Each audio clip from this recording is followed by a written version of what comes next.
wabarakatuh.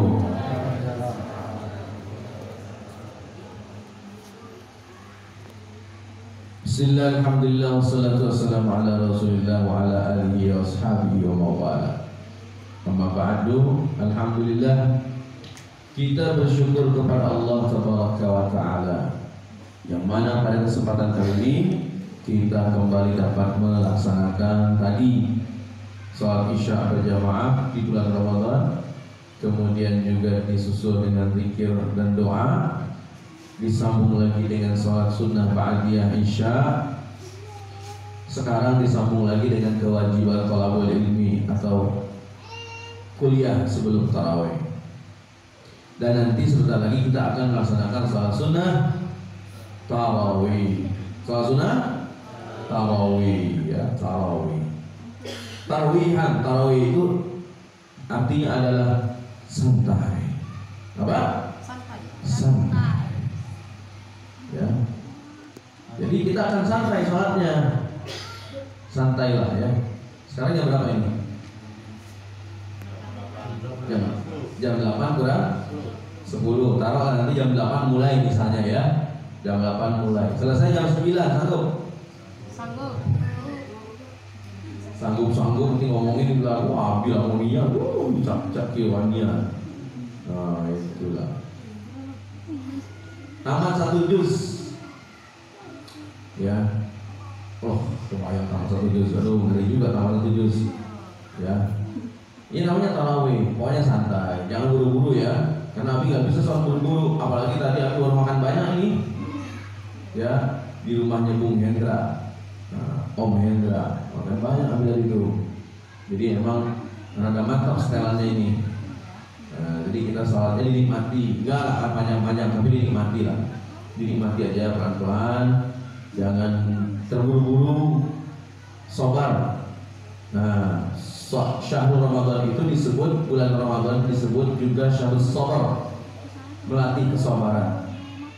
Sabar itu menurut definisi para ulama terbagi menjadi 3. Sabar itu terbagi menjadi 3. Nah ini penting ini. Orang yang sabar itu sebetulnya tahan uji. Bukannya sabar diam aja, diapa-apain dia gitu. Dipukul ditempelin pipi yang kanan, berikan pipi yang kiri, diam aja. Itu bukan sabar namanya, konyol ya. Nah, jadi kalau orang yang sabar itu adalah tahan uji, dia siap untuk diuji. Makanya orang yang sabar itu dikasih hadiah oleh Allah. Dalam surah Al-Baqarah dinyatakan innallaha ma'as sabirin. Sesungguhnya Allah itu beserta orang-orang yang sabar. Jadi Allah itu pasti akan beserta orang-orang sabar. Ya.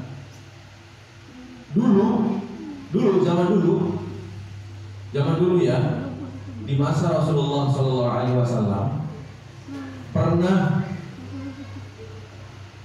beliau ini Rasul lagi berbincang-bincang lah dengan Abu Bakar Siddiq radhiyallahu anhu. Nanti kalau Amirul Mukminin Sayyidina Abu Bakar Siddiq radhiyallahu anhu baru radhiyallahu anhu. Siapa bilangnya nanti lah? Bilang ada siapa? Siapa? Dia beri lagi? Hah? Siapa nih? Jadi. Nah, jadi boy. Nanti apa? Jadi boy. Mantap. Ya, dipersiapkan dengan sebagus-bagusnya. Nah, beliau nih berkumpul dengan Sayyidina Abu Bakar Siddiq radhiyallahu anhu, Rasulullah SAW. Lagi asik berbincang-bincang, tahu-tahu datang orang Arab Badui, Arab kampung yang tidak tahu tata krama, marah-marah sama Abu Bakar Siddiq, marah-marah. Sesaat ya, terus Abu Bakar Siddiq ini dapat menahan emosi, bermenit-menit tahan, terus tahan, disenyumin malah. Sama Abu Bakar Siddiq itu dikasih senyum, marah kasih senyum. Saat menit-menit yang awal Rasulullah SAW tersenyum, ikut senyum. Abu Bakar senyum, Rasul juga ikut senyum. Menit-menit yang berikutnya Abu Bakar Siddiq masih terus senyum, Rasulullah tertawa, bukan lagi senyum, ketawa. Pas menit-menit terakhir nggak tahan juga kali ya Abu Bakar Siddiq ini. Langsung Abu Bakar Siddiq bangkit, lalu balik memarahi orang Badui ini. Pas dimarahin balik, ternyata orang Badui ini takut. Langsung terkesima sama marahnya Abu Bakar Siddiq radhiyallahu anhu. Takut. Apa yang terjadi? Rasulullah SAW cenderung bermuka masa, kemudian langsung beliau bergegas pergi meninggalkan Abu Bakar Siddiq radhiyallahu anhu. Kaget karena Abu Bakar Siddiq radhiyallahu anhu itu. Pas kaget, dikejarlah Nabi Muhammad Rasulullah SAW. Dikejar. Ya Rasulullah, kenapa engkau pergi tiba-tiba meninggalkanku dalam keadaan agak sedikit marah, kesal?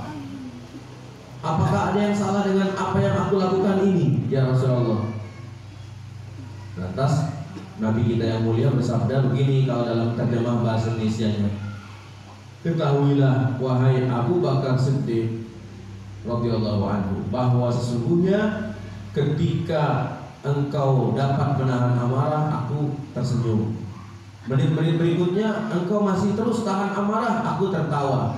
Karena sesungguhnya Allah Subhanahu wa ta'ala turun, datang, hadir, dikawal oleh para malaikat yang mengelilingi kita semua. Aku senang berkumpul bersama Allah dan para malaikat. Aku senang, bangga, bahagia, pokoknya senang, bahagia habis, bahagianya pol gitu. Nah, ketika engkau ternyata memuncak dan tidak lagi mampu menahan amarah, malah balik memarahi orang Arab Badui itu, apa yang terjadi? Allah dan para malaikat bubar.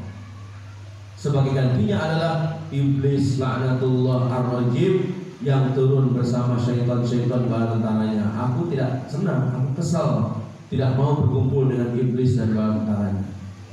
Nah, jadi buat ayah dan bunda semua yang memang tak mampu menahan emosi, waspadalah, jangan-jangan iblis dan balantaranya syaitan betah di badan kita. Ya, hati-hati dengan yang seperti itu. Maka sabar binalah dalam 3 hal. Di antaranya yang pertama adalah sabar dalam menjauhi maksiat, yang kedua adalah sabar dalam menerima musibah, dan yang satu lagi adalah sabar sekarang ini yang kita lakukan, yaitu sabar dalam menjalankan ibadah. Kalau mendengarkan kuliah tarawih ini belum beres, maka jangan dulu minta beres. Kalau nanti sholat tarawih kita itu memang belum tuntas, belum 11 rakaat, maka jangan dulu buat. Ya, maka insya Allah kita sama-sama di sini melaksanakan ibadah karena Allah Subhanahu Wa Taala, dan kita hadirkan Allah beserta para malaikat di sekeliling kita supaya hidup kita tahu berkah. Syaratnya yang paling penting tingkatkan sabar dan sabar. Baik, kiranya begitu yang dapat kami sampaikan, dan mudah-mudahan satu lagi kita harus sabar pula dalam membina persatuan dan kesatuan umat. Kita hadir di NKL ini dari latar belakang yang berbeda-beda. Kita hadir di sini bukan permintaan kita. Memang Allah sudah tentukan seperti ini. Kita hadir di sini dari daerah yang beda-beda, latar belakang beda-beda. Walaupun yang hadir di musola ini khususnya pasti agamanya Islam, jelas. Tapi yang paling penting, karena latar belakangnya berbeda-beda, maka kita harus membina kesabaran dalam menghadapi orang-orang yang beda-beda paham dengan kita. Jangan kita pengen menang sendiri, jangan kita seolah-olah pengen di atas, tapi belajarlah kita harus merendahkan sayap-sayap kita, sehingga Allah akan memuliakan kita. Kurang lebih mohon banyak-banyak dimaafkan, dan kurang lebihnya sekali lagi mohon banyak dimaafkan, serta apa yang kita dapat berguna bermanfaat insyaallah. Amin ya rabbal alamin. Billahi taufiq. Wassalamualaikum warahmatullahi wabarakatuh.